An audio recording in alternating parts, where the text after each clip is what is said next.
हे पिक्चर मध्ये बघायला बरं वाटतंय की पाण्यातनं सोन्याचा हात एवढा मोठा नेतोय, पण हे जर खरंच झालं तर कितीची टॅक्स चोरी झाली असेल तुम्हाला काय वाटतंय? तर राम मंडळी, आज सकाळी दुकानात यायला उशीर झाला, त्यामुळे पोरं पण माझ्या बरोबरच होत. मग त्यांना शाळेत सोडलं आणि आज सौरवला दारचा राईस खायचा होता, ते पण 10:30 वाजता. अमोलला तो चल म्हणत होता पण तो येत नव्हता.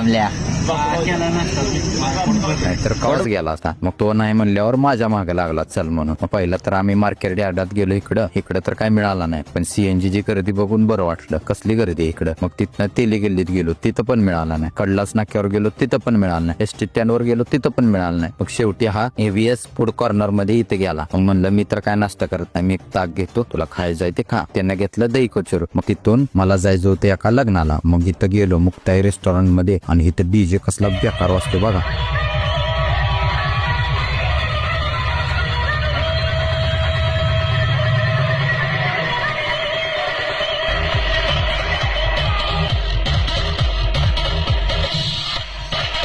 मग इथं पिण्याचं पाणी लय थंड होतं, म्हणून त्यांना विचारून भरून घेतला जार. तेवढाच फायदा, तेवढंच आपलं थोडं पैसे वाचलं. मग दुपारी दुकानात जायचं होतं, ऊन तर लय लागत होतं, म्हणून त्या झाडाखाली थांबलो. तेवढ्यात अमोल आला न्यायला. दुकानात पोचलो, थोडं काम केलं, मग लावला पिक्चर. मग आज लावला होता आपला विलन असलेला रितेश भाऊचा रेटू. मस्त पिक्चर आहे टॅक्स चोरीवर. पण त्यातला एक सीन बघून असं वाटलं की जर हा सीन खरा असता तर कितीच टॅक्स चोरी झाली असती, कारण पिक्चर मध्ये पण सांगितलं नाही. मग आज कामगार दिनाची लवकर सुट्टी केली आणि घरी गेलो. आपण भेटू पुढच्या ब्लॉग मध्ये. राम राम.